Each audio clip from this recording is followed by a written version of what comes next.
Benum Christinit, it's good to see you all back this morning.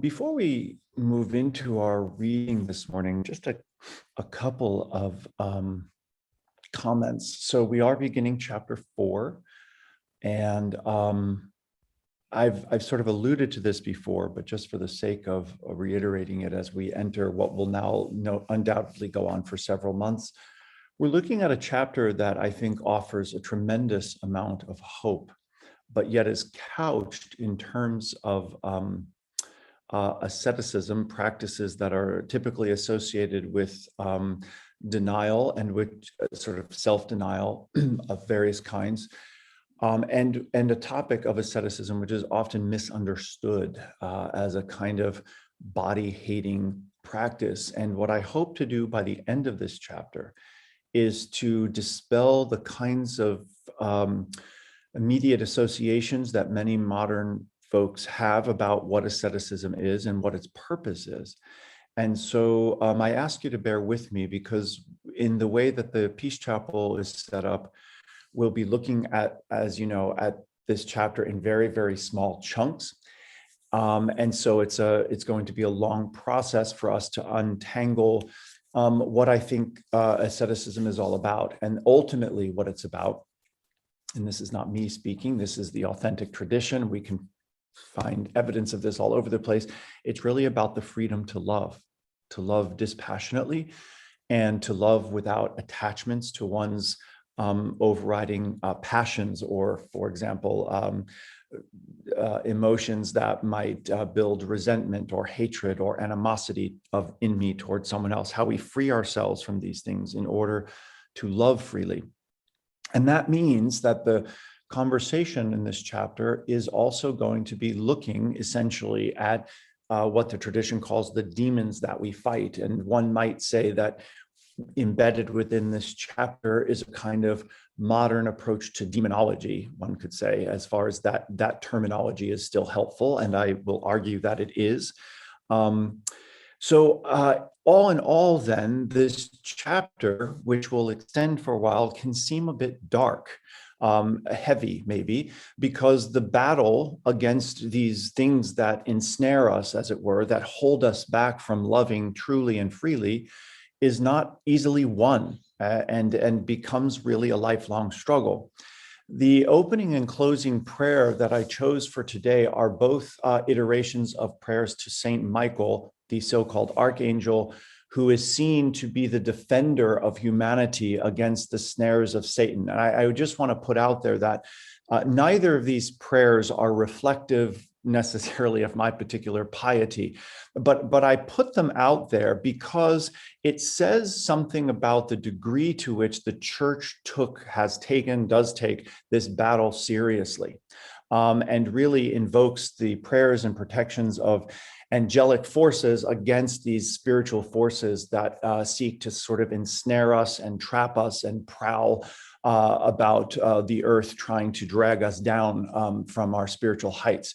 So you'll pardon the prayers on that basis. They're somewhat parochial and a bit mythological in the way that they're expressed. But again, I want you to attend to the way in which they express something, I think, that at its kernel is the church taking very seriously this struggle of asceticism against those things that would really prevent us from fully loving freely. So bear with me over the next several months as we meander our way through this chapter on asceticism and demonology, and we'll see where we come out at the other end. So let me go ahead and call up our screen share for this morning. All right. So as always, Benum Christinit, I greet Christ in you, and welcome back this morning. Let us pray. Saint Michael, the archangel, defend us in battle. Be our protection against the wickedness and snares of the devil. May God rebuke him, we humbly pray. And do thou, O Prince of the heavenly hosts, by the power of God, thrust into hell Satan and all evil spirits who wander throughout the world for the ruin of souls. Amen.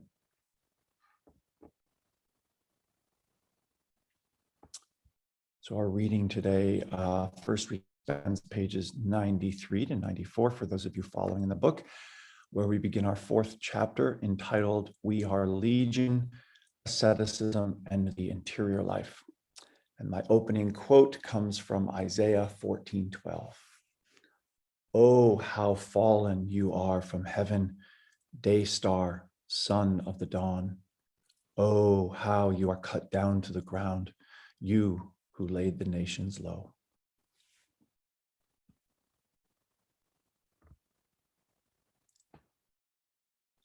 I'm not sure whether demons actually exist, but I do know this: they are real.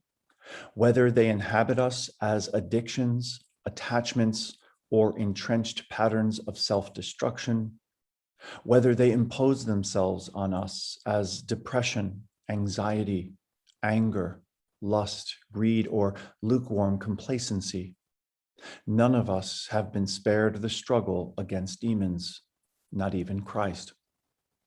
Despite medieval depictions of serpents and dragons, horrid beasts and gaping jaws, most often the demons who assail us do not appear ugly or frightening to behold. Quite the contrary, they are beautiful, seductive, and glimmer with an enticing allure, at least upon first sight. Lucifer, let us not forget, means light bearer, and who among us is not drawn to the light? Enter temptation.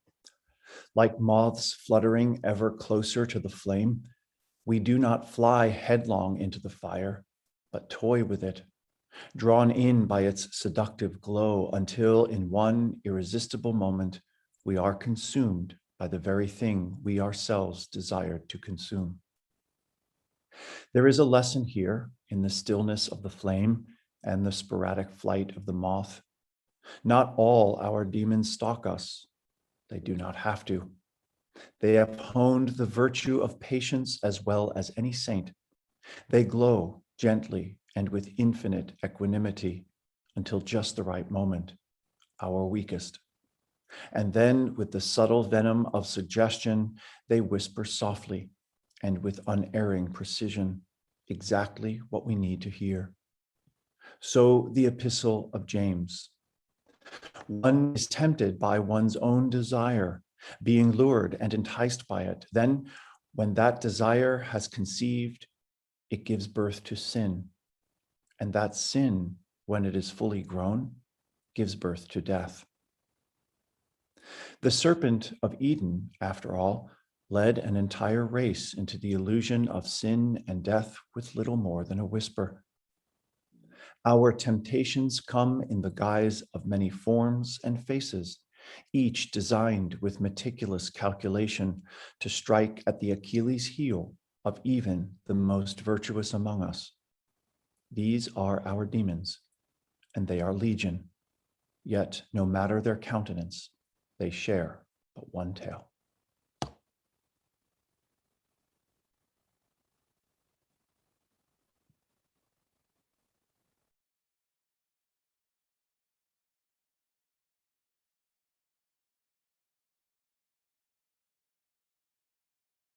So our second reading comes from page 92, if you're following along in the book. Christian asceticism is the interior struggle against these sometimes subtle but powerful influences in our lives.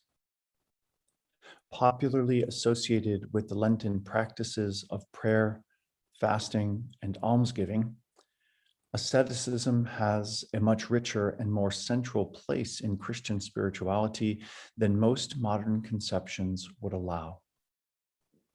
The ultimate goal of asceticism is freedom, particularly the freedom to love without condition or attachments. The practice of asceticism has varied from age to age and person to person, but all ascesis has in common an effort to unmask our attachments and wrest ourselves free of their dominance. For this reason, asceticism is a way of life not limited to a few chosen eccentrics, but available to all who have been baptized into the death and resurrection of Christ. Discipline yourselves. Keep alert. Like a roaring lion, your adversary, the devil, prowls around, looking for someone to devour. That's 1 Peter 5:8.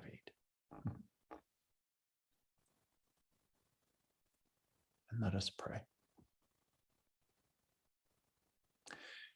O Prince of the heavenly armies, Saint Michael, the Archangel, defend us in our battle against principalities and powers, against the rulers of this world of darkness, against the spirits of wickedness in the high places. Come to the assistance of humanity, whom God has created to his likeness and redeemed at a great price from the tyranny of the devil. The Holy Church venerates you as her guardian and protector. To you, the Lord has entrusted the souls of the redeemed to be led into heaven. Pray, therefore, the God of peace, to crush Satan beneath our feet, that he may no longer retain humanity captive and do injury to the church. Offer our prayers to the Most High, that without delay they may draw his mercy down upon us. Take hold of the dragon, the old serpent, which is the devil and Satan. Bind him and cast him into the bottomless pit, that he may no longer seduce the nations. Amen.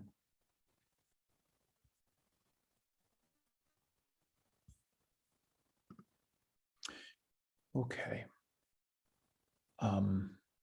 So I just want to begin our conversation today with an apology. I learned during the course of the meditation that I was not slated to present today. It's been very difficult month here. Fernando and I had actually planned a trip to Vermont, which we had to cancel. I was supposed to be there now, hence the kindness of Joanne and others to offer to present today. We canceled because we are in the midst of a very fitful and kind of fraught movement to the sale of our home several towns from the church here as we transition to full-time living here at the church. And we've been putting our house on the market, which has been very, very difficult situation for various reasons. So in any case, because the trip was canceled, I forgot that I wasn't supposed to be here today and I just showed up. So that said, it will in fact be tremendously helpful if Joanne and the team who's put together a presentation on the Jesus Prayer would indeed present a week from today, as we'll be meeting next Saturday with the fire inspectors and home inspectors and all the things that you have to do to get your house ready for market. And that would be a great help. So we'll postpone that presentation today on the Jesus Prayer till this coming Saturday. And again, my apologies to the team who's worked so hard to pull that together. I'm sorry I'm here today for all. So stay tuned for that for next week. Okay, and with that said, let's open up then conversation for what we're looking at here as we open to chapter 4. What's come up for you, and what thoughts would you like to talk about or question? Yeah. There we go.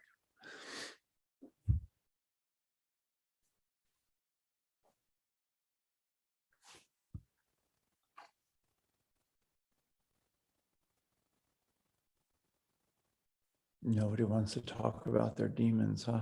Hey, Cynthia, go for it.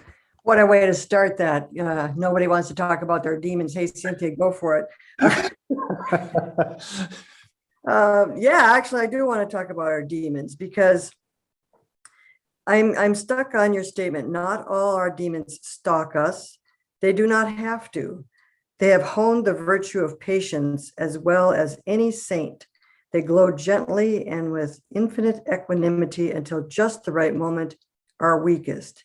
And I immediately thought of the moments when I have been at my weakest, when I have thought, I am totally lost. I don't know where I'm going. I don't know what I'm doing.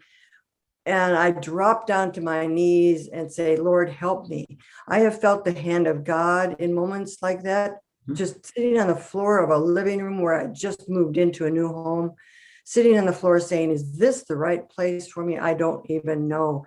And I felt the hand of God on my back, and instant calm descended on me. That was one of my weakest moments. And reading this passage makes me even more thankful that the demons did not get me. Mm-hmm. The hand of God was on me. Another one more recently than that, this one goes back decades, but more recently than that, I found myself in a similar situation, only with a lot of devastation all around me, a lot of things passing through my life, just being attachments that were all of a sudden gone. And again, I dropped down to my knees, this time in a kitchen, just saying, Lord, help me. I don't know what's going on here. Those would have been perfect opportunities for the demons that stalk or hide or whatever to attach themselves to me. And to me, that's like almost like a wake-up call of beware, because it could have gone either way. I could have gone on a totally different path if they were strong enough and I was weak enough to allow that to occur. And yet here I find myself now at the most spiritually rich place in my entire life, feeling at one and present all the time. So I thank you for that, because that was just a beautiful reminder that when we drop to our knees, make sure it's God that we're hanging on to. Make sure it's Jesus Christ, not some demon. Yeah, thanks, Cynthia. Actually, that's couldn't think of a more perfect way to begin this discussion on chapter 4, because as you'll see, as we move our way through the chapter, what feels like a sort of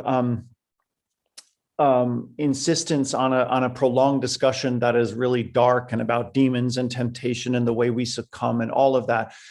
Of course, the whole message of this chapter is ultimately very optimistic for the very reasons you're talking about. That what asceticism ultimately leads us to is not personal success, but really failure. And by failure, I mean the dropping to our knees and saying, I can't, you must.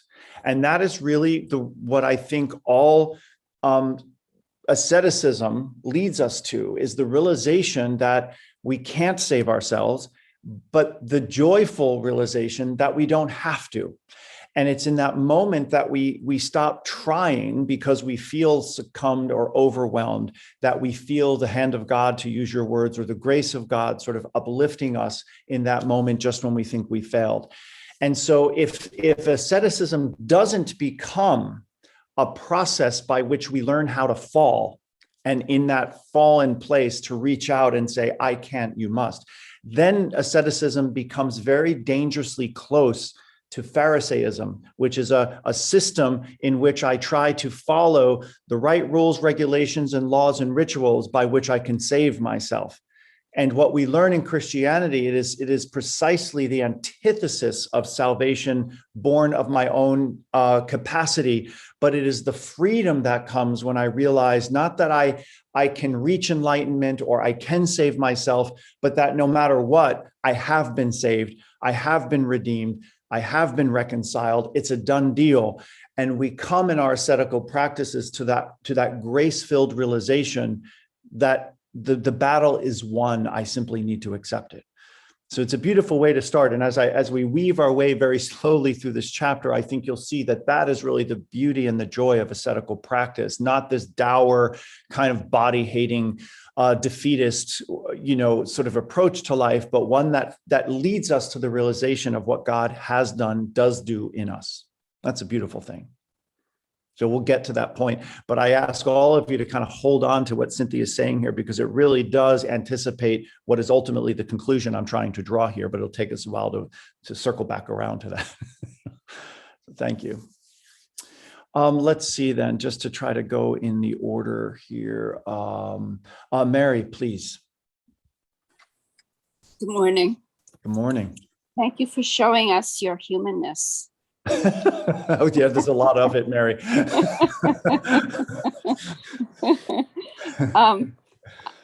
don't know if this is connected to what Cynthia's sharing was, but as you were reading the passage this morning, I was thinking about how many hours I've spent in my therapy with my therapist helping me see that other people have demons, and that in my love relationships, somehow I have this blind spot that I'm not able to comprehend that other people do things out of their own demons as well as myself.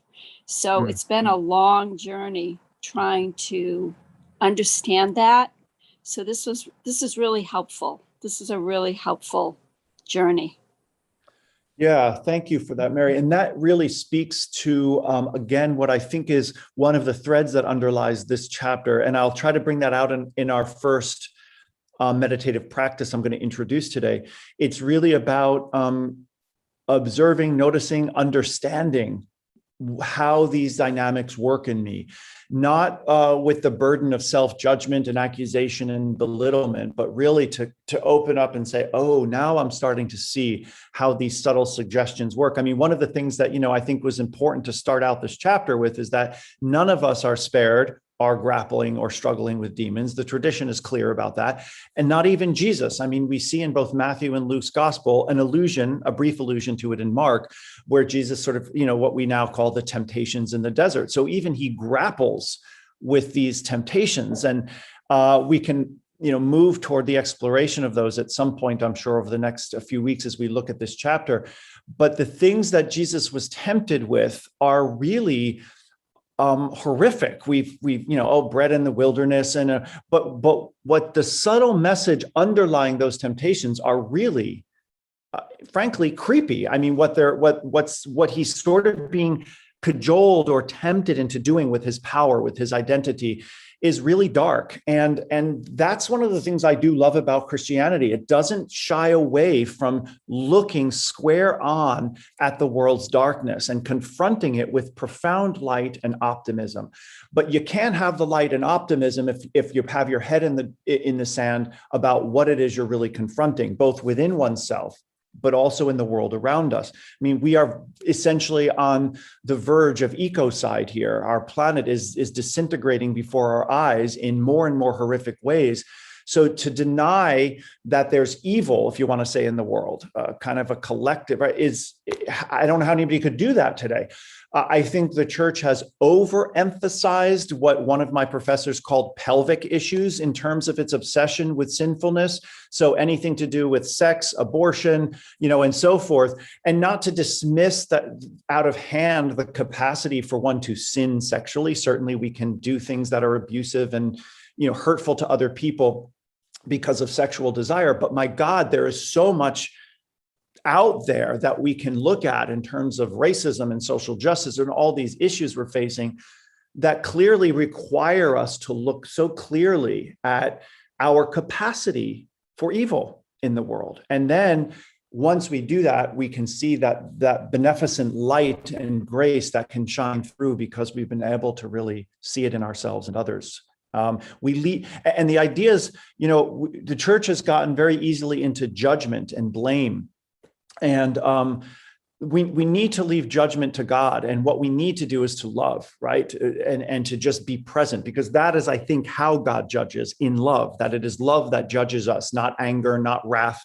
It is love that shines the light on what is dark. And that's our job, to be that light and that love.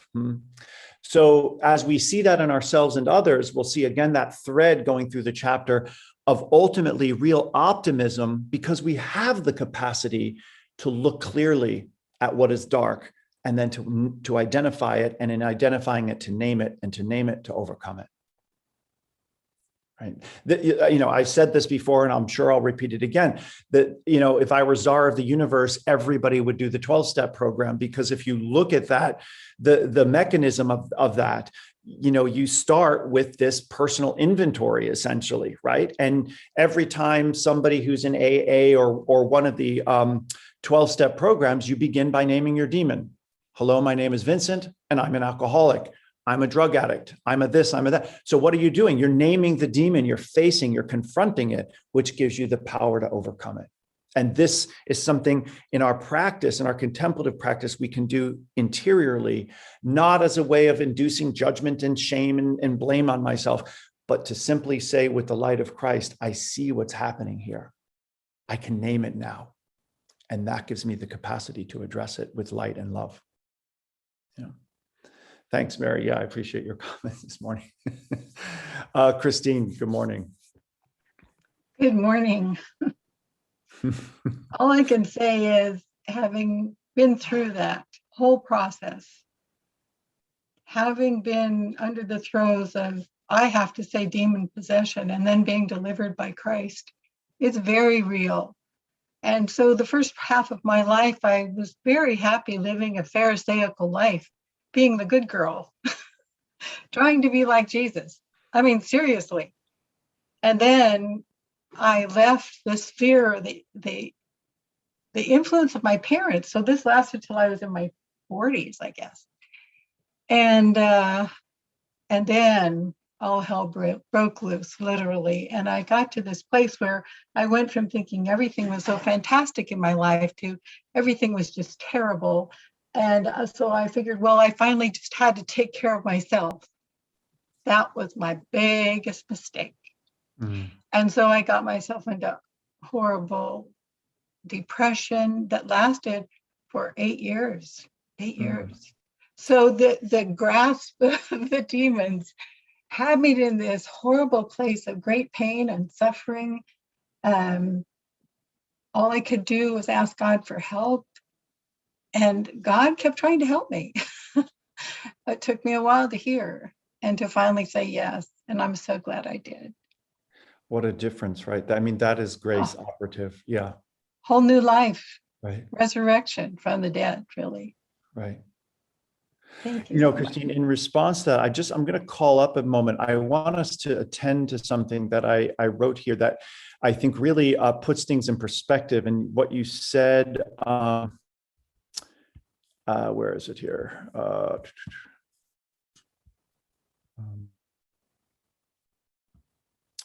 Let me see. I think it's maybe at the beginning here. Yeah. When I talk about this, you mentioned, Christine, for example, depression, and that's one way in which we are assailed, if you want to say, right? Because that fills us with a sense of despair. It's incapacitating, right? It's a terrible thing. But this is what I want us to realize in this. I talk here, our temptations come in the guise of many forms and faces, each designed with meticulous calculation to strike the Achilles heel of even the most virtuous among us. These are our demons, and they are legion. I draw that, of course, from Mark 5, where Jesus is about to do an exorcism on what is the most graphic exorcism portrayed in the New Testament of the man in Gennesaret across the sea, whom he encounters chained to the tombs and so forth. It's pretty, this is when the pigs go flying into the ocean, as it were. But what's important is we realize, yet no matter their countenance, they share but one tale.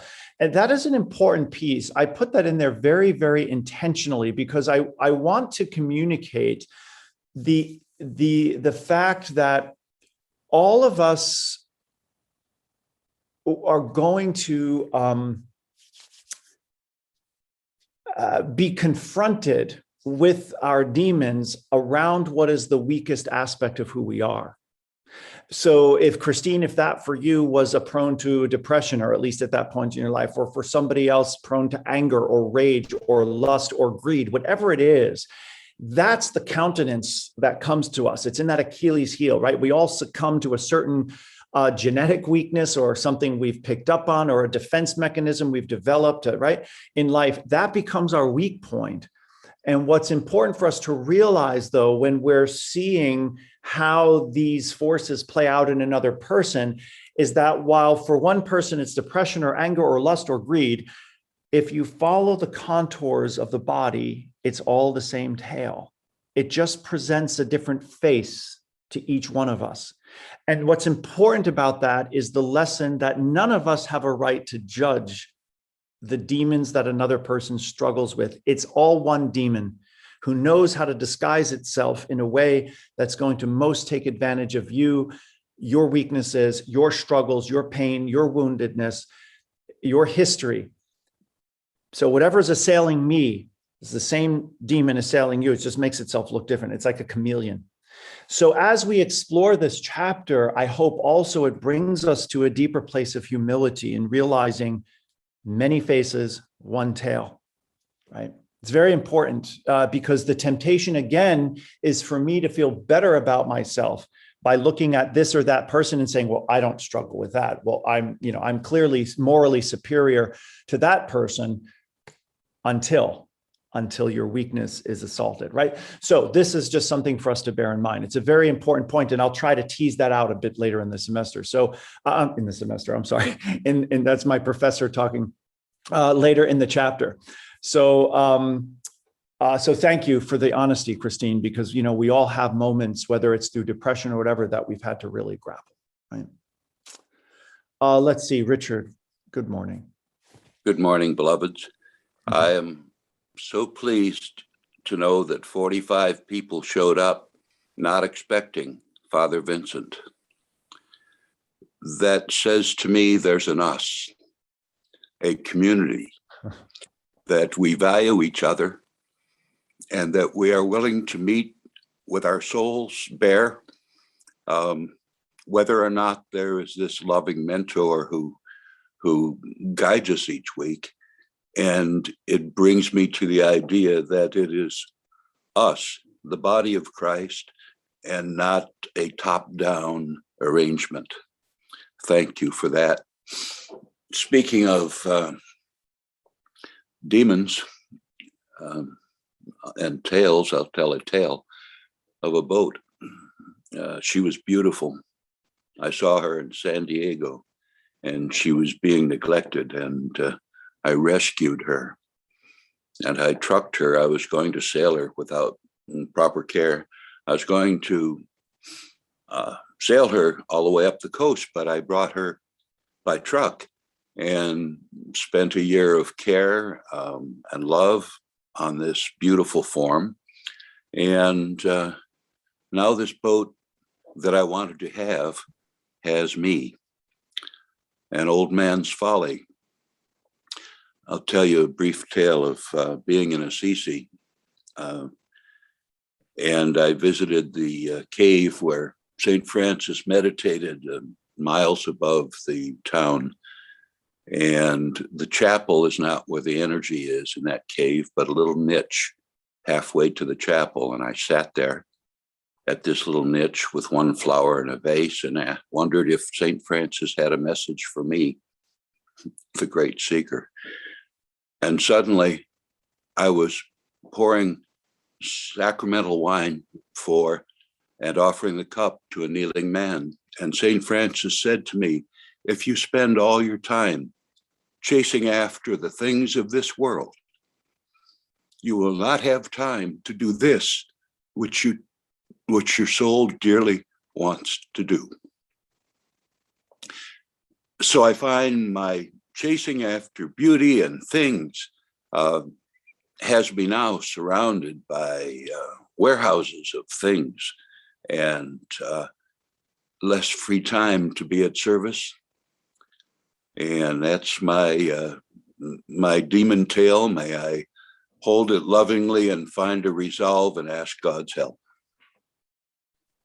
Amen, Richard. Beautifully said. And I appreciate your opening comments. And it's a delight to know that this community can and does gather in the kind of intimacy that you've pointed to. And thank you for sharing and sort of exemplifying that very intimacy. Beautiful. All right. Marika, please. Hi. Hello, hi. I'm new to this group, and I'm grateful to be. My friend Penny gave me the link, and one of the things that struck me by the first reading was that sometimes we think of the devil as being a force that leads us to evil or to bad things, but I think there have been times when I felt that what the devil is doing is keeping me from God's love. So perhaps the notion that if I accomplish this, or if I do this for other people, then God will love me. And so instead of acknowledging or accepting that God's love is present. And so, I was just thinking that along with the devil being somebody who leads you to this bad action, it's also a force that keeps you from seeing the love that's in your life. Yeah, Marika, you could not have said that better. That I think that's true. And some of the subtle things that we don't realize are keeping us from that love or from realizing that love. And I think one of the greatest disguises is religion itself, because of the reasons you're saying. If I do this or perform that ritual or say this amount of prayers or this, you end up creating a system by which you're really disguising that availability of divine love in every moment, right? That abundance of that, and you intersperse a mechanism, a religious mechanism of rituals and prayers and obligations. So you get something that on the surface of it is good, could appear to be good, could help to guide us, but is twisted in a way that becomes the very thing that blocks us from. And I think that this is what Jesus was critiquing in his own day. I don't think he was critiquing Judaism as such. I mean, as you know, he was a Jew. He was critiquing the system of Judaism that had become more centered around judgment rather than the prophetic call of its prophets, a legalized system rather than what the Torah calls in terms of intimacy, Israel, intimacy of covenantal relationship, and so on. And but by the time you get to Martin Luther, he was saying the same thing about the church at the time, with its system of indulgences and all of these things. So we have this tendency to, whatever the religion is, to want to use the veneer of what is told to be the method to approach God, to become the obstacle. And that's what makes it so sneaky, right? Because it's guised in the form of religion, right? Of how God communicates, but really it's just a block. So whatever that is for us, a philosophy, an ideology, a religious conviction, all of those things can become both expressions of the divine love, but just as subtly, they can become obstacles to our being aware of it. And I think you point that out beautifully. We'll actually be touching on that a little bit further in the chapter again. Yeah. So thank you for that. And welcome to the group. I'm glad to have you here. Nice. Let's see. Penny, that brings us to you. I think Nicola was ahead of me, but oh, my apologies. No, actually, I'm showing you first. Okay. One of the things you mentioned that I've been thinking about is the value of retaining the language of demons. I mean, the language of demons recognized that there was a spirit world with positive forces and negative forces. And so the idea that demons were real, I mean, it's something that in our worldview, the more modern worldview, we don't tend to think of a spirit world filled with actual demons that prey upon us, just like we kind of deny that there's a spiritual world. But I was thinking you made the case that there is value in thinking about demons as a not just an aspect of ourselves that tempts us into behavior that is self-destructive or destructive of others, but that objectifying it in the language of demons is of value. And I wonder whether you could expound on that a little bit more, both from a psychological point of view, that recognizing that the forces against us are not only interior, but they tempt us from the outside somehow. Could you expound on that a bit more? Yes, it's actually Yes, I can. I can certainly frame it and summarize it. I'm preparing what I hope will become in the next few months an online lecture on a theology of the cross, which I think is the most ancient theology, and it's called the Christus Victor approach to understanding why the cross. And it's a scriptural, and it's really been pronounced within the Orthodox tradition and by Martin Luther, in fact, quite vehemently, but was somewhat lost in the West to St. Anselm's understanding of the cross, what we call satisfaction theory, which is, while it was well intended, I think is unfortunate in many ways because it loses sight of this very question you're asking. The Christus Victor understanding of the cross basically suggests, in its most simple form, is that the,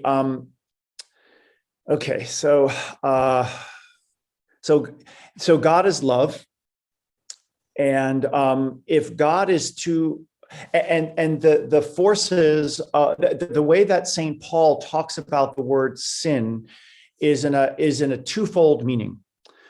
And you have to be very careful as you're seeing his word harmatia. You have to know which of these two he means as you're reading, and he's not always explicit. He kind of assumes his audience is going to get it from the context, and that could be easily lost to the modern reader.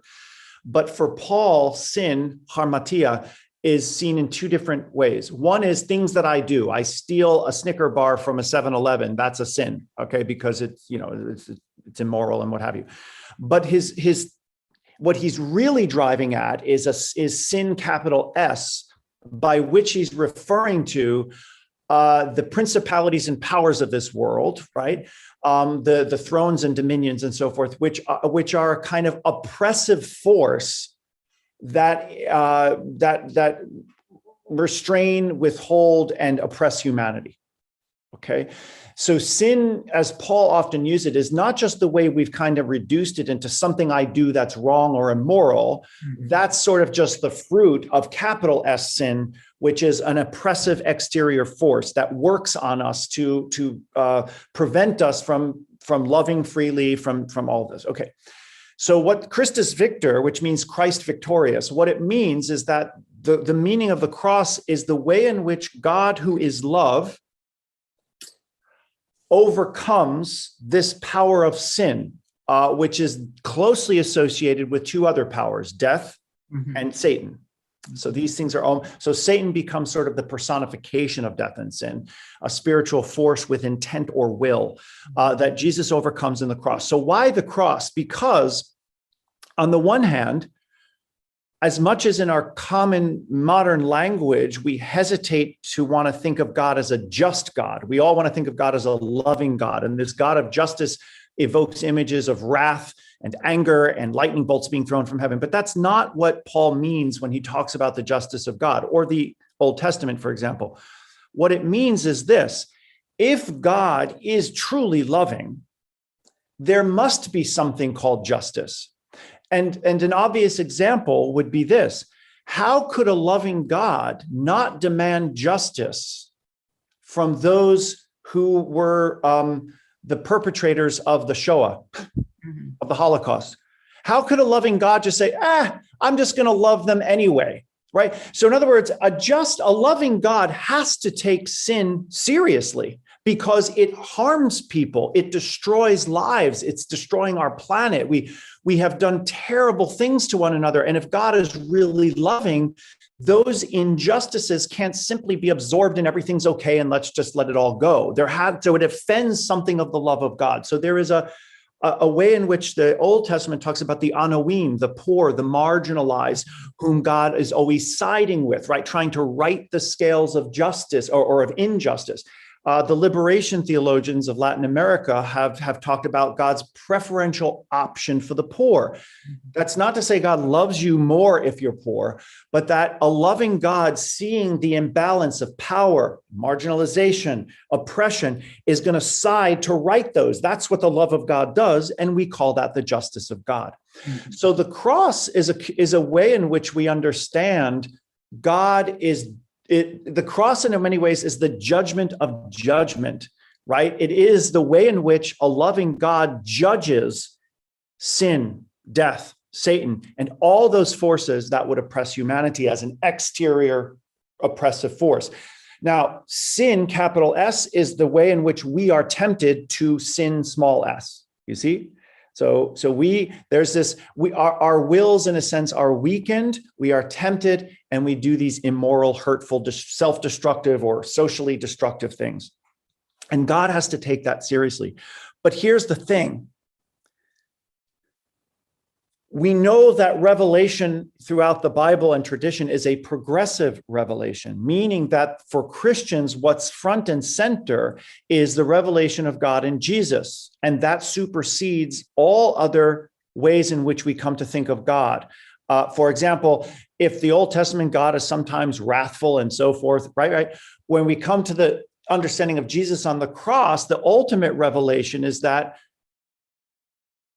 as pure love, God cannot do violence, right? Because violence isn't loving.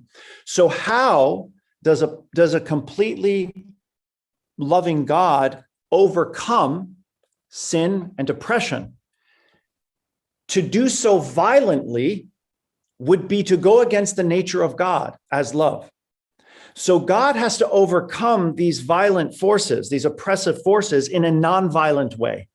In a loving way, but in a way that doesn't simply say, oh, let's all get along and it's okay that Nazis killed 11 million people and we're just going to love through it, right? That it has to, on the one hand, take seriously the harm that sin has caused his own beloved people and his planet and his creation. And on the other hand, do address it in a loving way. And so the way in which the cross makes sense of that is to say that God approaches death, sin, Satan, not through retaliation and retribution and wrath, but by absorbing those realities into God's self. So the cross becomes not something that Jesus does as a man or human offering some sacrifice to God, but the cross is what God does through Christ on behalf of the world. It is an action of the Trinity. It is an action of God, not an action of Jesus placating an angry Father. It is how God ameliorates sin, death, suffering, right, in a non-violent way. And how is that? To absorb into God's own infinity, eternity, all of that suffering, all of that wrongdoing, all of that evil, all of that injustice, taking it upon the divine shoulders, if you will, and thereby, in doing so, proving that love reigns triumphant, right? By Christ laying down his life before all the oppressive forces of the universe and says, I'll take it. And in that dupes or tricks, in a sense, Satan, right? Death. Then what happens is we know that evil is perpetuated through retaliation. Right? I poke you in the eye, you poke me in the eye. So I punch you in the face and you punch me in the face. Before you know it, we're having a bloodbath, right? So what Jesus does is absorbs it, which then gives the evil nowhere else to go. It just, there's no retaliation and reciprocation, and it just dies, right? This is what forgiveness does, right? Somebody offends me, and by forgiving it, I absorb the pain of it. And in forgiving it, the pain is now mine to hold and to work with. But what that does is that prevents the retaliation and the escalation of violence and so forth. So the way that Paul talks about sin, death, and the devil are very interrelated, very oppressive forces. And when you look at how the early church talks about Holy Saturday, the way that the mythology around it is Satan going in to take a human body suddenly discovers, oh, this is divine. And oh, now, right, I can't overcome this. So it's almost like Christ becomes the Trojan horse who enters into death, and then death realizes this is the assault against it, and death itself dies. Right? So that's a very complicated theory. That's why I want to give several lectures on it and not try to tie it up in about 5 minutes. But in a sense, what this brings about is not a notion of God who demands human or blood sacrifice, but a God who works in a nonviolent, loving way to overcome the forces that would oppress us. Sin, Satan, death, in a sense, and all of those deeply interwoven. Did that answer your question, or did I somehow avoid what you were trying to get at? No, it does answer my question, because it ties in the structures of sin with this concept of death. And one of the images that I've absorbed a lot from process theology is that God suffers with the suffering of the world. And once we allow the image of God to absorb the suffering, as you're saying, even in our dark moments, God is suffering with us.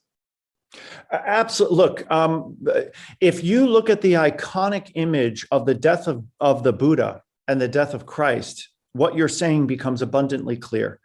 When the Buddha dies, he dies in peace, surrounded by his disciples, right under the tree, and sort of dissipates into parinirvana. It's a beautiful, beautiful ending. Jesus, by contrast, is screaming in agony, abandoned by his disciples, completely alone. Why have you forsaken me? Breathing his last breath in torture, and never a response from heaven. I mean, it's agonized, it's horrific. But what this says is, in the Buddhist tradition, you overcome suffering by rising above it. In Christian tradition, you overcome suffering because God enters into it and transforms it. The suffering of Christ is the entrance of God into our deepest suffering, so that it can be transformed into something liberating ultimately. And this is resurrection. Thank you. Yeah.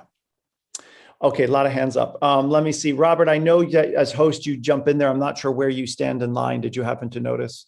Yep, I'm second. Nicola comes first. Okay, Nicola, go right ahead. Sorry for the wait. Well, I imagine the hands are up because they want to respond to your 5-minute lecture, which was just amazing. And you're right, it will take more than 5 minutes. It will. Yeah. But it's wonderful. And I love the concept of absorption, which is essentially it, which of course is also the root of forgiveness. And so I get it at that level, at least. And I'm grateful to you for that. My comments were based on conversation that had gone before.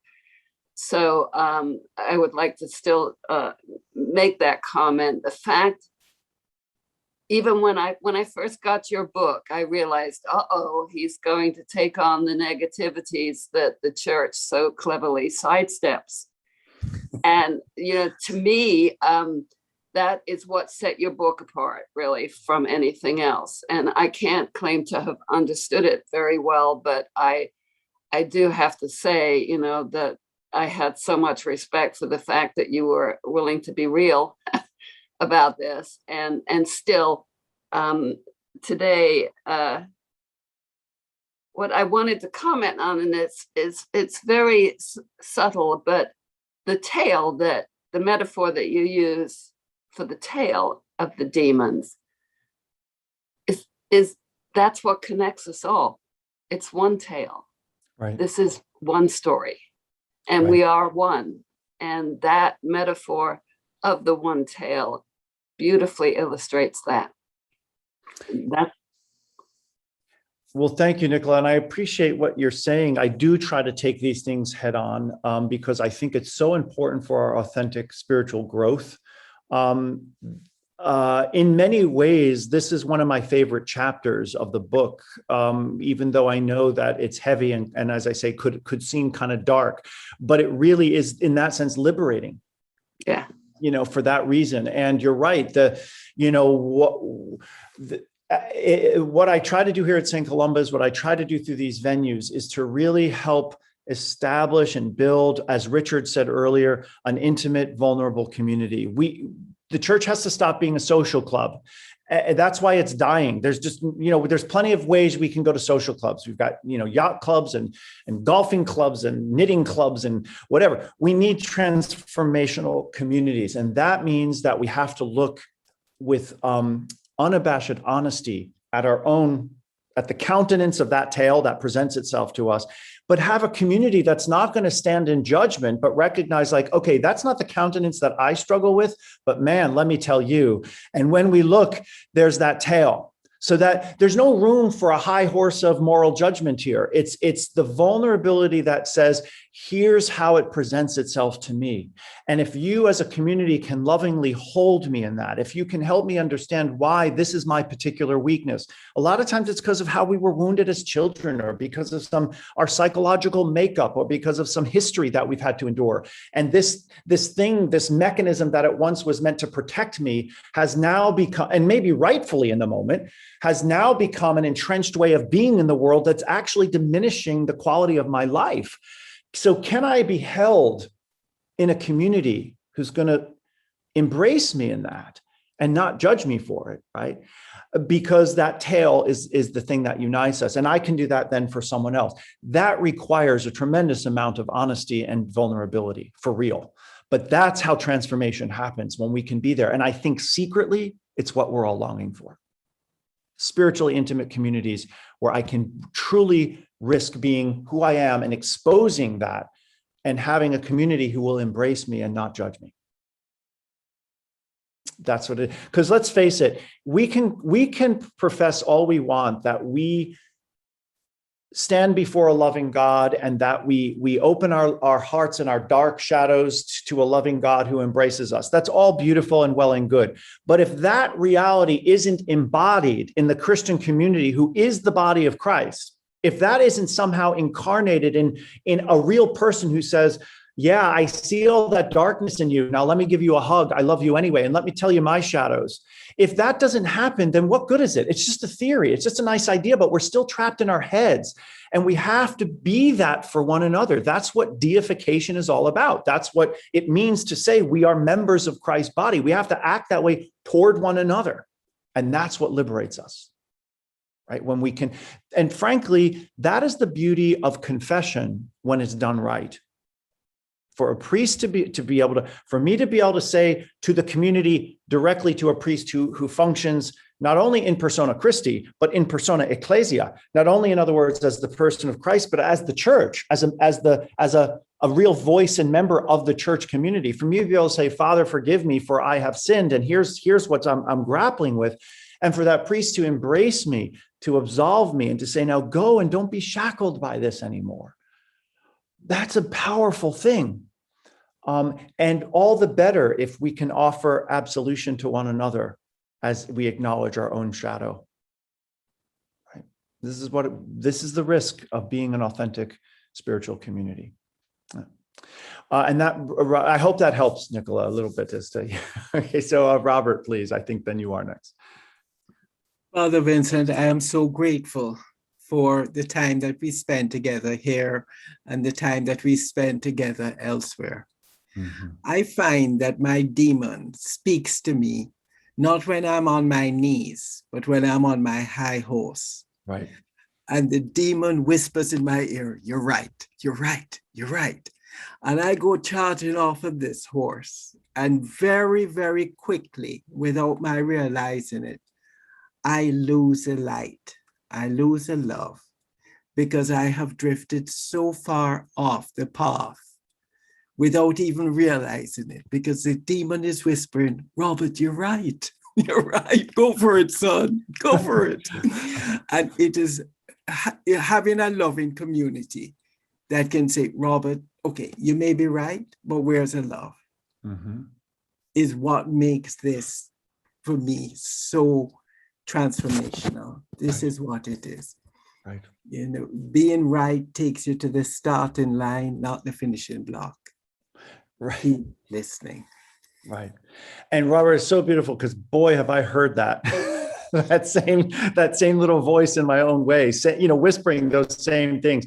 That's how it works, And what we learned, I think, becomes more important, is that it's more important to be compassionate than to be right. It really is. And that means a lot of getting my ego out of the way in situations. Some of you may not realize this, but when we make the sign of the cross, Eastern Christians and Western Christians go in the opposite direction, and they fought about this, and it's a silly fight because both have deeply symbolic value. But in the West, one of the theology behind, we go from head to heart, and then from left to right. If you recall in Matthew 25, the separation of the sheep and the goats. The goats will be gathered on the left, and the sheep who are going to be gathered on the right. And the idea is that I may be brought from the left to the right. In other words, it's a movement from being brought from sheep to goat, from condemnation to salvation. It's actually a lovely theology behind it. And the Orthodox have a similar type of theology in their own way of signing themselves. But it's something for those of us in the West to bear in mind, that it's a prayer of salvation. It's being asked, may I be able to hear that voice on that's why when you talk about the Satan and angel on the shoulders, the Satan is always on the left. For what that's worth. And it's always about bringing myself to that place where I hear the voice of the angel, right? Not the voice of the demons, as it were. It's somewhat folksy, but it's a beautiful little prayer and a way of conceiving that. So thank you, Robert. And just by acknowledging how easy it is to listen to those voices is in itself a beautiful admission. And let it wash away with that. Ruth, I think that brings us to you.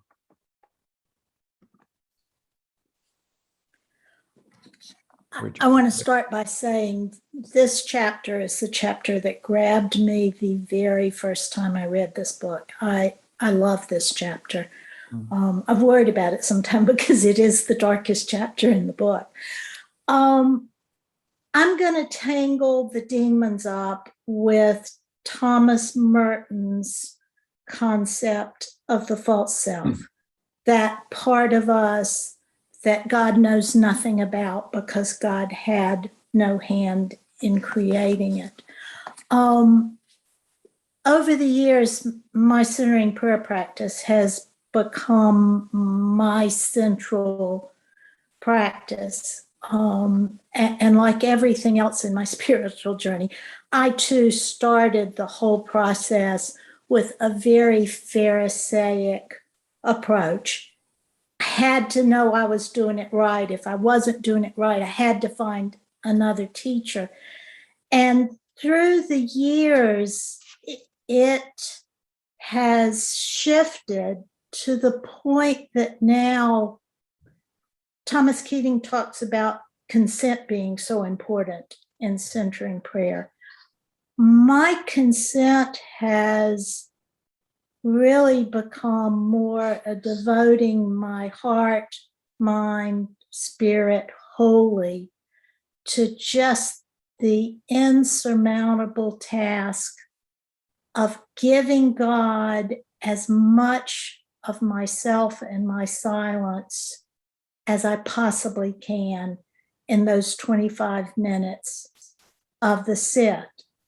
And recently, I can't do it. I can't, I still have all these in the middle of my efforts. I have this bright awareness, but one of my bright awarenesses was that every thought that came was my false self, every single solitary thought. And that my efforts were not to go back and find God or return to God. My efforts were to just recognize that it didn't matter where my false self took me, God was there. All I had to do was turn around. And today, as I listened, I started thinking all these demons that you talk about in this chapter, all these demons we struggle with, they're nothing more than my false self. Would you speak to that? Am I off target? No, I don't think you are. One of the things that I'll distinguish in this chapter, I think it's in this chapter, is the difference between false self and ego.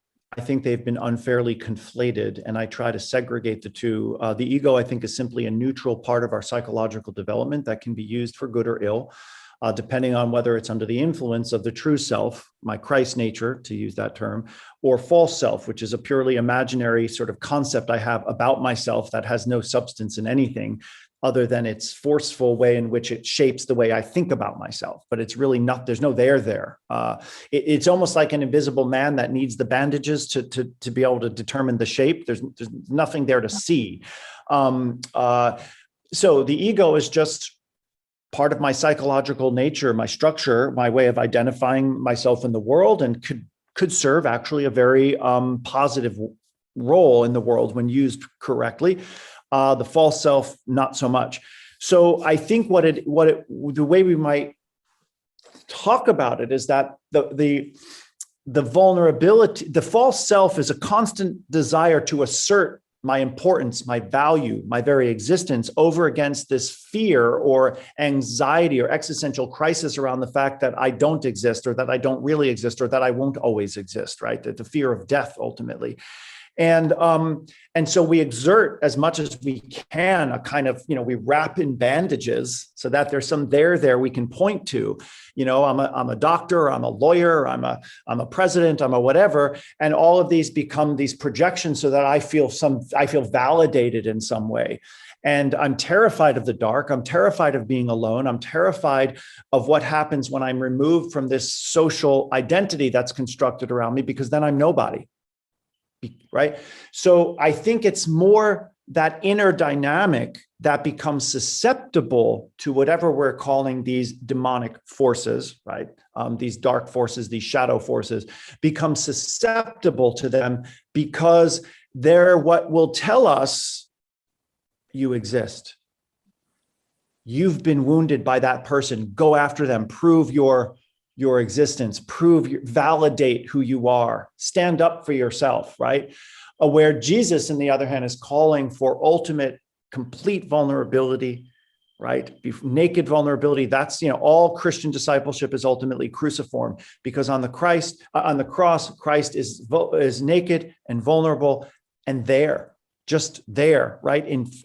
Right. So, so I think that it's not so much the case that the false self is the dark force, as it were, but is sustained, or the vulnerable aspect of ourselves that is bolstered by the dark forces that we're talking about, demonic, satanic, whatever you want to call that.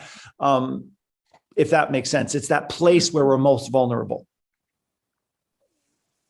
Right? One of the things I love about the book of Revelation is its insistence that evil has no future. I mean, that's really at the bottom line of that book. Evil has no future.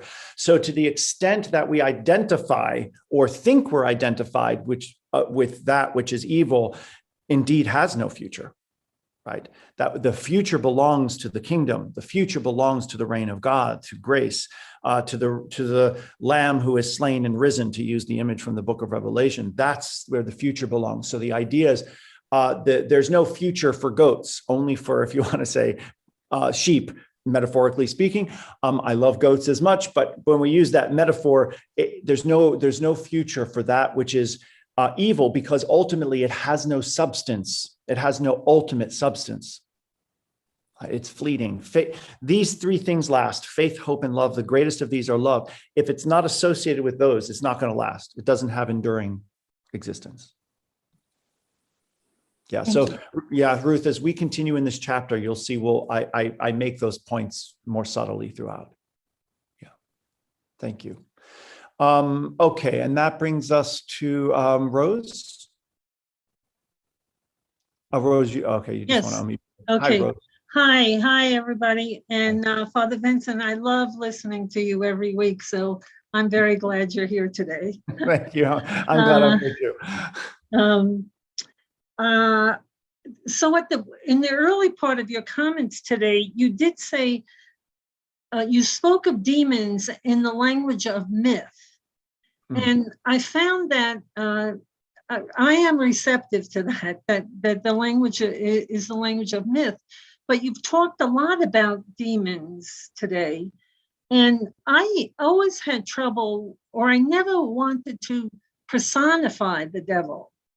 And I very much relate to Thomas Keating's teachings on the human condition. And I think our woundedness and our vulnerability comes from our unconscious. And when somebody else is talking about sin and demons, I say, that's your language. My language is the language of the human condition. And I know I have weaknesses and I have tendencies and I have addictions. And but I afflictive don't. emotions and so forth. Yeah, right. Right. So, I just think it's old-fashioned, if you will, to talk in the language of demons. Yeah, thank you. You know, you raise an excellent point. I mean, I have to confess, every time I wrote a chapter of this book, I'm sorry, a paragraph of this book, I would look at it the next day and think that is the worst thing anybody has ever put on paper. I was like, oh, this is terrible. And how am I going to? But I will say one exception to that was the opening line of this chapter, which was, you know, I got to go back and make sure I get it right, because I'm not sure whether demons actually exist, but I do know this: they are real. Yeah.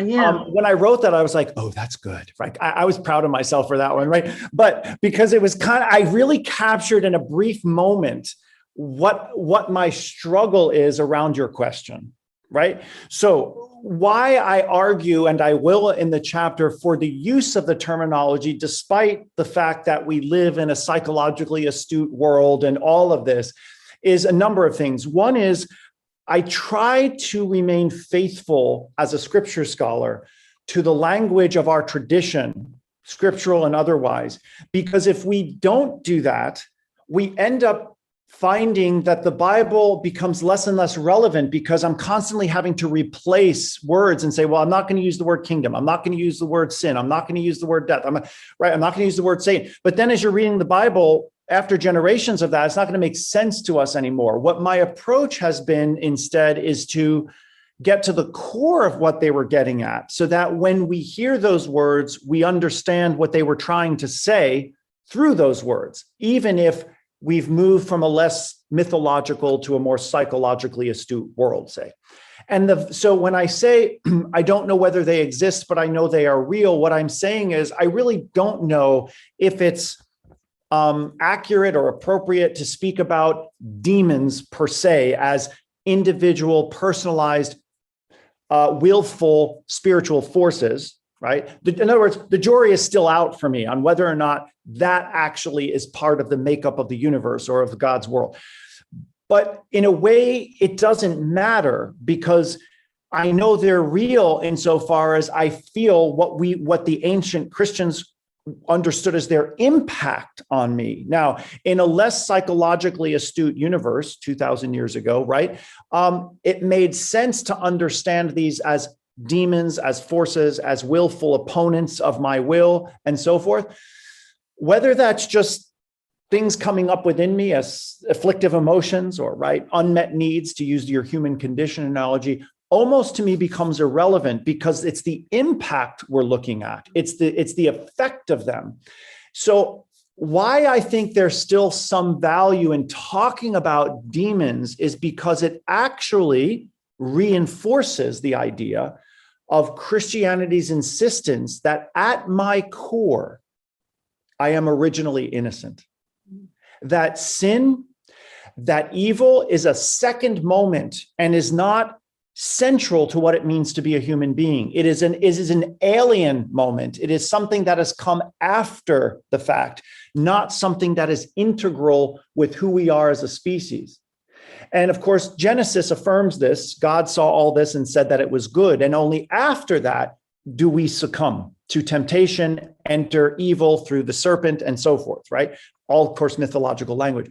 But by calling something a demon, that allows me to see it as alien to myself and to name it as alien, and therefore to say, this is antithetical to who I want to be in the world. It is not part and parcel of my core identity, which is good, which is Christ, which is divine love. And by doing that, I can isolate it from my identity and then go after it, if you want to say, and whatever that means, exercise it, cope with it, deal with it, admit it, acknowledge it, and so on. So in that sense, I think the language remains useful, because it prevents us from mistaking these dark aspects as central to who we are.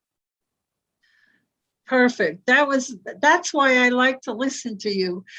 You can really put words around it to make it understandable. Yeah. So that's great. That first sentence is wonderful. And I get that 100%. So thank you. Right. Yeah, you're welcome. And, in a way, I know that we as a community may have different views on the actual existence of what we would call demons as separate spiritual willful entities. And I'm open to that. I don't want anybody to feel cut off depending on where you fall on that spectrum. And in a way, wherever we fall, this chapter, I think, will have as much relevance because it's really looking at the impact of that, what we're calling reality. One of the things that I didn't mention when Penny was asking about this whole issue about sin as an outside force versus inside, and the whole Christus Victor theory of the cross, if we really think about it, the way that Saint Anselm talks about the cross as satisfaction of God's wrath that should have been railed against humanity, but is absorbed by Jesus, the wrath of the Father. Just think about this for a second. All of that leads up to the cross is a result of our mythical primeval parents eating a forbidden piece of fruit. But did you ever stop to think about how that pales in comparison to a humanity who crucified God? I mean, think about the absurdity of that comparison. We're all condemned forever for eating a piece of forbidden fruit. And how are we saved? By killing God on the cross? I mean, if you think about the absurdity of that spectrum, you realize how the theory of satisfaction becomes ridiculous on some level. And I know that Anselm, it's more subtle than that. And he was actually trying to do some very positive things that in its own context, I think were helpful. But when you compare a humanity that eats a forbidden piece of fruit and who crucifies a human being who is, by the way, God, how does that action become the thing that saves us when eating the fruit becomes the thing that condemns us? I mean, it becomes like a ridiculously absurd theology. So anyway, we can talk about that when I get my lecture together, but I hope that gives you a sense a little of how to think that through, the demonic piece. Yeah. So thanks, Rose. I appreciate that. And let's see, Mary, please go right ahead. Thank you so much for today. I found this conversation phenomenal. I just want to make a comment about the dynamics that you pointed out about absorbing evil into our bodies so that evil would have no other place to go. I thought that was incredibly grounding, with the thought that, okay, so when we take in pain, that pain comes out oftentimes as disease in our own bodies. So the question for me really is, how do we absorb this and forgive without this taking a toll on our physical bodies? What is the next step? Because I feel that there is a next step that we have to look at. Right.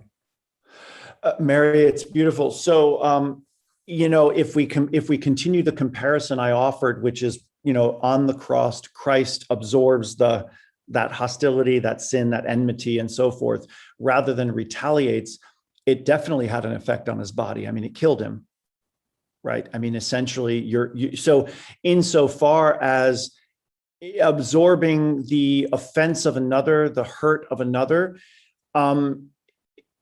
you're right. It does take a toll on our bodies. It absolutely can take a toll on our bodies. And what we have to then consider is the grace that transforms that into liberation and genuine. That's where forgiveness comes in. That's resurrection.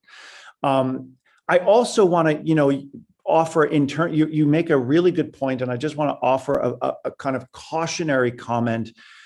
It is one thing for Jesus as, divine to absorb to his death, sin, death, and evil, as it were. It is another thing for us.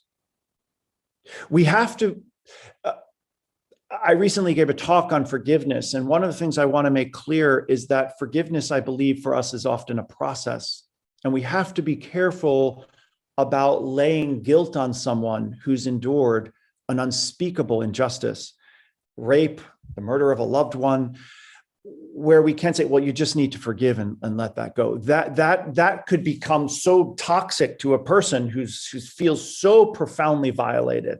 So we have to understand, for example, how can we hold a person in their incapacity to forgive, and for as long as that process takes, because of but at the same time, how can we hold out the acknowledgement that by holding on to hatred, resentment, anger, revenge is so toxic, that also takes a toll on our body, right?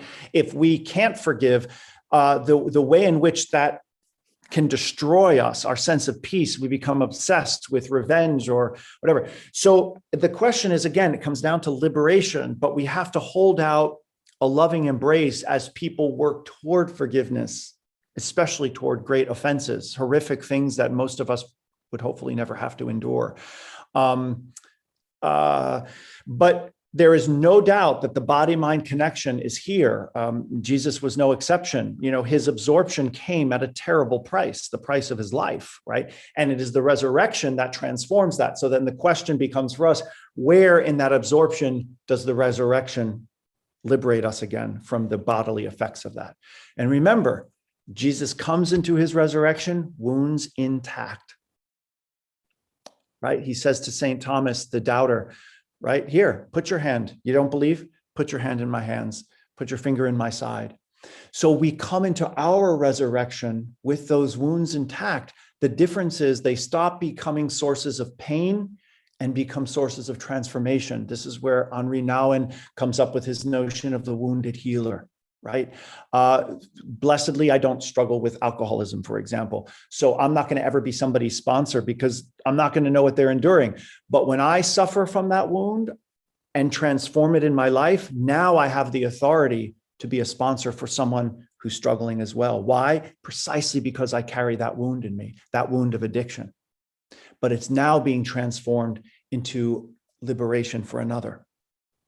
So your body connection is beautiful. And I think what you'll see as we look at this chapter is asceticism has often been associated with sort of body-hating practices. And I'm going to try to reshape that for us and realize that is not at all what it's about. But what it points to is the connection of the body to all of this, which your question really raises. I hope that gives you a sense of maybe how to think about that. Yeah. Roman, hi. It's nice to hear from you. Thank you so much for this today. It's so thought-provoking and stimulating. And your sentence, your opening sentence about the demons makes me think of a sentence I heard once, that everything in the Bible is absolutely true, and some of it actually happened. Right. But that's my question. I hope it's not too much out of left field or maybe legalistic. But if demons are metaphorical or mythological, how do I understand exorcism? Is it just a psychological intervention, or does it exist? Or how do if it's not casting out of demons, what is going on? Yeah, no, that's right. If truth in advertising, I do hold out the possibility of these spiritual realities only because I don't know when it comes to these things that I, as a theologian, with all the interrogation that I've learned to do, I've learned that there's a certain arrogance in drawing a firm conclusion about spiritual realities, but sort of remaining open to possibility and then, sort of working with that and seeing how that evolves over the course of your lifetime. So on the one hand, I think that when we examine the role of exorcism and how they play a role and in both the history of the church, but in modern times and across various cultures, we do tend to see that in cultures that from a Western perspective would seem more superstitious, cultures in which witchcraft, practices of voodoo and so forth are prominent and widespread, you also see a higher degree of the church performing exorcisms. In cultures that are much more empirical, scientific based, not so mythologically oriented, more empirical, you see less of them. So the question is, like anything, I think the rite of exorcism needs to be used very cautiously. In both the Catholic Church and the Episcopal or Anglican communion, a priest is forbidden to perform an exorcism without permission from a bishop. And in the Episcopal Church is often encouraged to do so with a team of people, which would include a psychologist, for example, to be present during the exorcism. So these are you can't even buy the official copy of the Rite of Exorcism from the Catholic Church without permission from a bishop. It's available through the Conference of Catholic Bishops, and you just can't. And I'm sure they just don't want every crazy person like buying this and, you know, using it for God knows what purposes. So it's very carefully guarded, as well it should be. And I think it needs to be carefully guarded because, on the one hand, the likelihood of a demonic possession would seem so rare, in many cases so untenable, that by a priest willy-nilly performing an exorcism on someone who believes they're demonically possessed could have the ill-intended effect of reinforcing that belief, when in fact what that person is dealing with is a psychosis of some kind, or a paranoia, or some mental illness that the rite would reinforce by bolstering the belief. And that we really have to be cautious about that. That could be tantamount to kind of spiritual abuse to someone, right? So there has to be that cautionary sort of approach, by which the church will insist every other possibility of known origin would be eliminated before they would permit such a thing. On the other hand, in cultures where magic and voodoo and dark powers, et cetera, are believed to be a thing, in those cultures, the performance of an exorcism could indeed speak the language of a person for whom that's how they see reality, and could indeed be effectual, whether or not we're really talking about a demonic entity entering the body, or some psychological bifurcation or something that then is purified by the power of the belief that it's been purified, right? That psychological power. So it's a very complex question, and raises, I think, a lot of ethics around the value of using prayers of exorcism in a direct way. There are two different types of exorcisms that the church holds out, a minor and a major. Minor exorcisms are prayers that you see in most baptisms even. It's not a prayer that, a minor exorcism is addressed to God, asking God to purify, clean, or remove evil from a person or a place.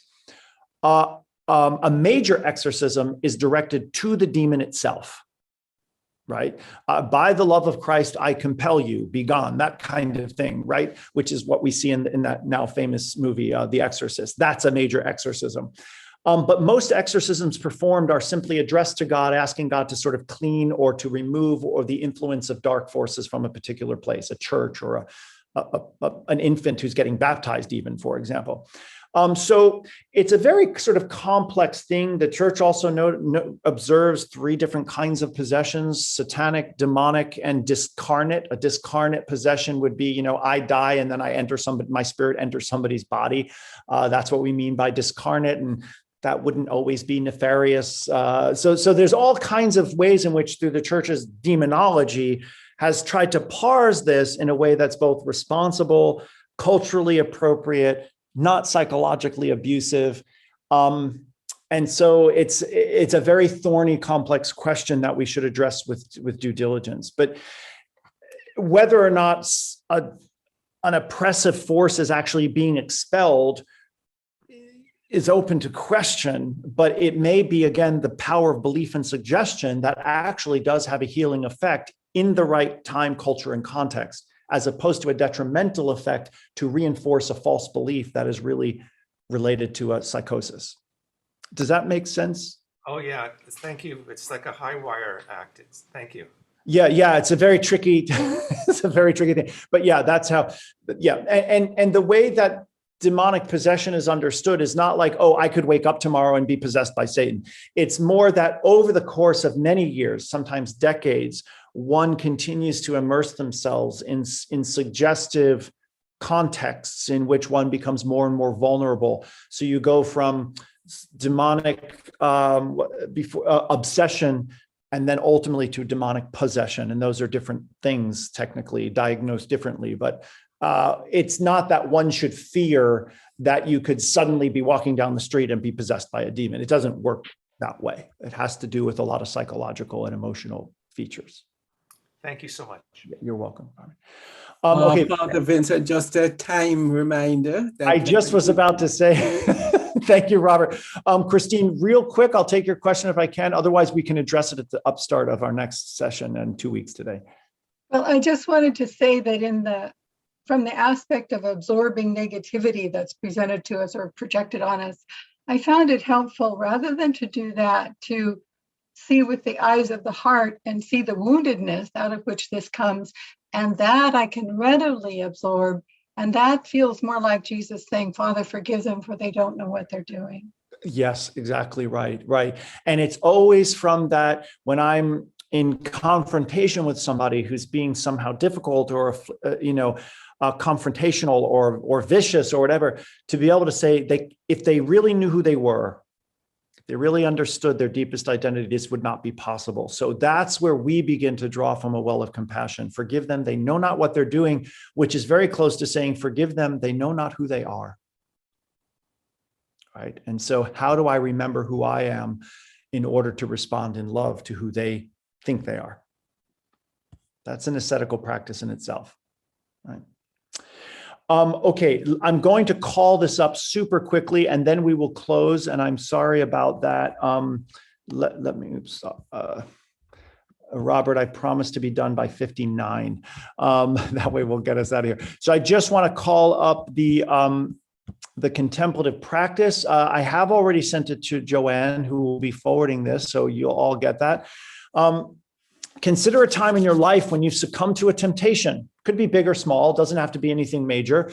Beginning with the first moment you felt the temptation to the moment you gave into it. Describe in a journal the whole process in as much detail as you can. Did it present as a thought or a feeling? In what ways did you try to resist it? What was the source of temptation? Was it desire for revenge, a certain craving, an insecurity? With as much honesty and objectivity as you can, begin to observe how this unfolded and what led you to give in, right?